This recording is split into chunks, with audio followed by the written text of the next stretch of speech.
So a lot has happened over the last week regarding the Quest 2. Like, a lot.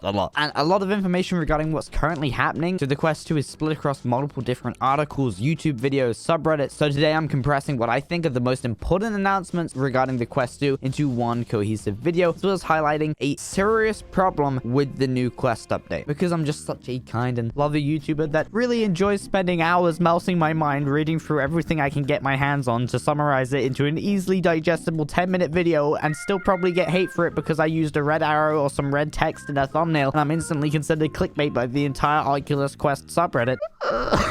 Please subscribe. And if this is helpful, a like would be much appreciated. If not, hit that dislike button. Oh, wait. I can't see it.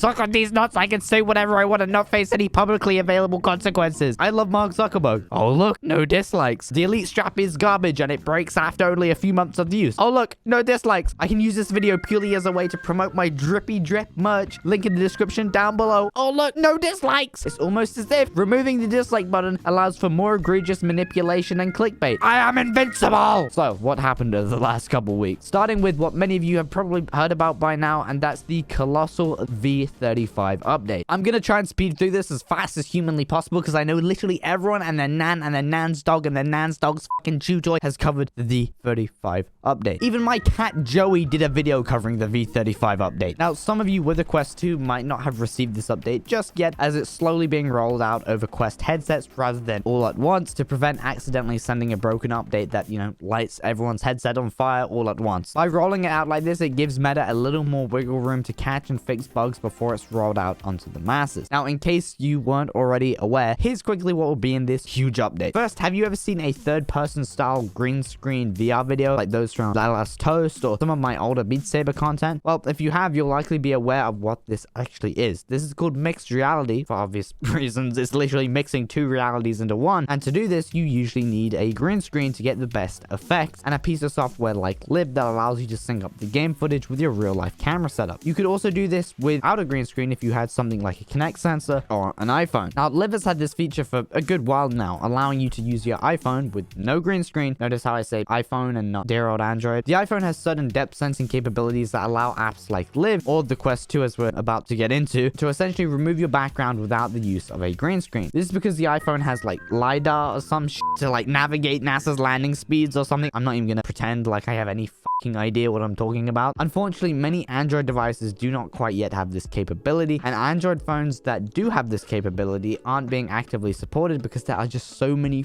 different Android phones to try and optimize for that it makes designing specific apps to work using specific features like these a pain in the ass to roll out onto Android phones. Anyway, why does any of this Live mixed reality stuff matter at all? Well, with the V35 update that's being rolled out onto Quest headsets, your iPhone will now be able to do mixed reality right from the Oculus app, which is totally freaking awesome. I mean, being able to make content like this from just your phone with the already installed Oculus app is so cool, and it's only going to get better as the edge and depth detection features continue to improve. So cool that Facebook/Meta didn't bother to credit Live in any way, at least from what I can gather regarding the articles covering this new feature. Live has been working on this software for years now. I mean, I used Live back when I'd stream Beat Saber daily over on my Twitch channel in the early days. It was totally game-changing for me and many other content creators. It's frustrating, as someone who's been a part of the Live community for years now, to see Meta so blatantly copy Live's homework. If anyone at Facebook Meta is watching this, as I know some people from that company do watch these videos, please, at least in some form, credit Live for their years of work that has led to the popularity of mixed reality content as it is right now, which has led into this even being a feature in this V35 update. At least some attempt to clearly work with Live rather than just nicking their work. Please, just for me, credit Live of the Quest 2 fucking gets it, mate. Though honestly, I don't see this happening, as obviously if Meta credits Live in any way, it would obviously be seen as some sort of an admission of guilt that they did indeed copy their work. So there isn't exactly a clear solution to how Meta should go about this, besides maybe just not so blatantly ripping off someone else's work. And not to mention, Facebook/Meta has actually done stuff like this in the past with things like their Oculus Move app basically being a copy and paste of the long-standing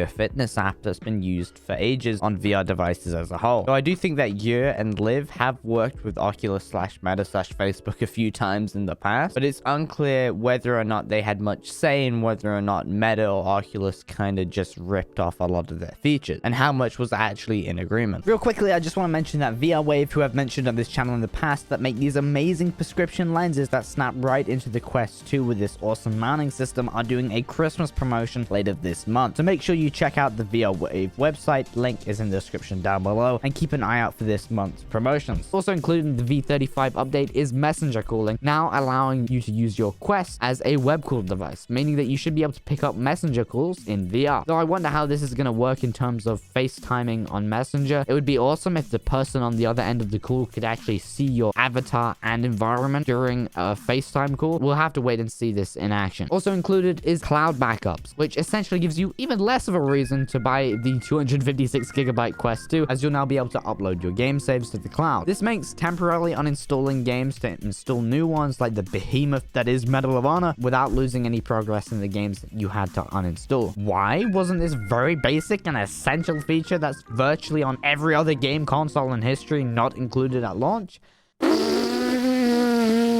Multi-user accounts are also now a thing, meaning that you can create secondary sub-accounts to be used by other family members without having to have to buy multiple copies of games for each account. It would have been really easy for Meta to just not add this feature and squeeze literally every penny out of you by forcing you to buy games multiple times on different accounts. So thank you, Meta. This is awesome. Also added, if you use Horizon Workrooms, you can now customize your workrooms a little more than previous. Oh, you don't care about Horizon Workrooms because literally no one uses it or cares about Horizon Workrooms?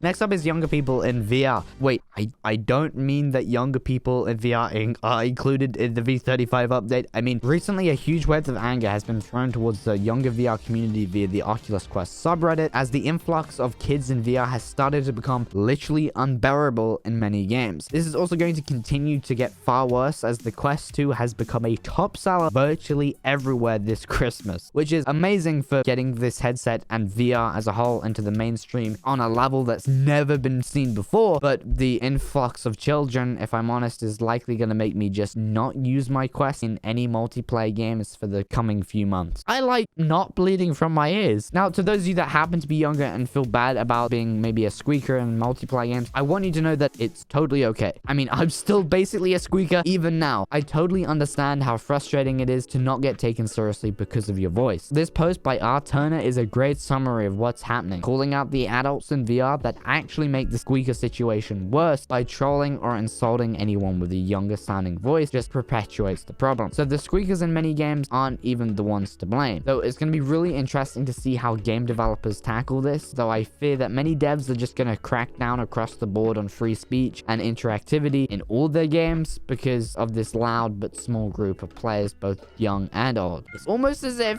banning and censoring certain words or phrases just causes young kids to use them even more out of contempt for the adults that banned them.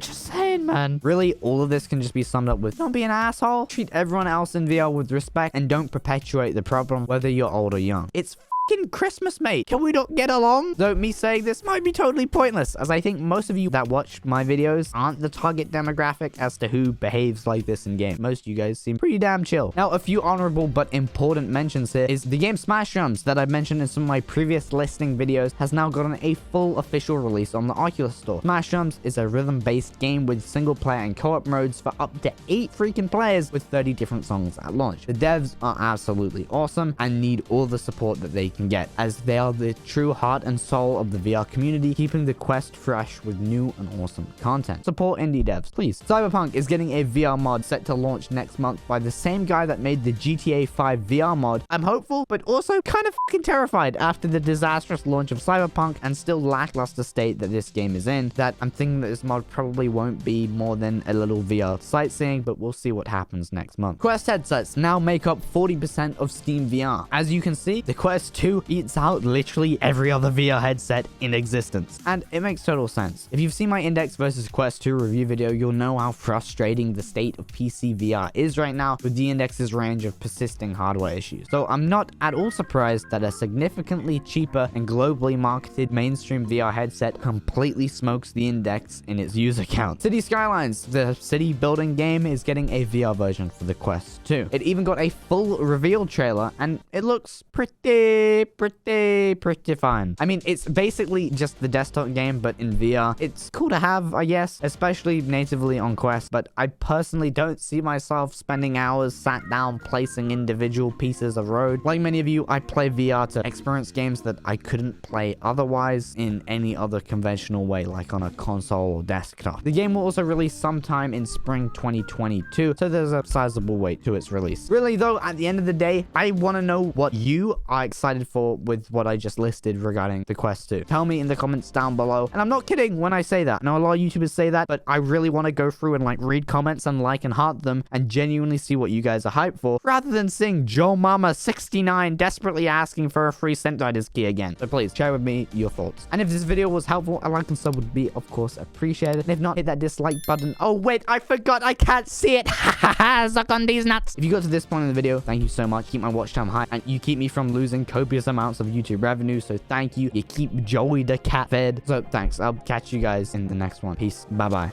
And if you haven't already, please, I'm begging you here, check out my Twitch channel and ask me some questions. I like talking to people on Twitch because I have no fucking real friends. I also have a Twitter account, so feel free to ask me any questions on there or at me. I try to respond to everyone, as well as checking out my Instagram. I try and post semi-regularly over there. And the merch that I briefly mentioned earlier in the video, please check it out. Link in the description down below. Anyway, I gotta get to work. I gotta figure out what the fuck I'm gonna do for the thumbnail. I have literally no idea.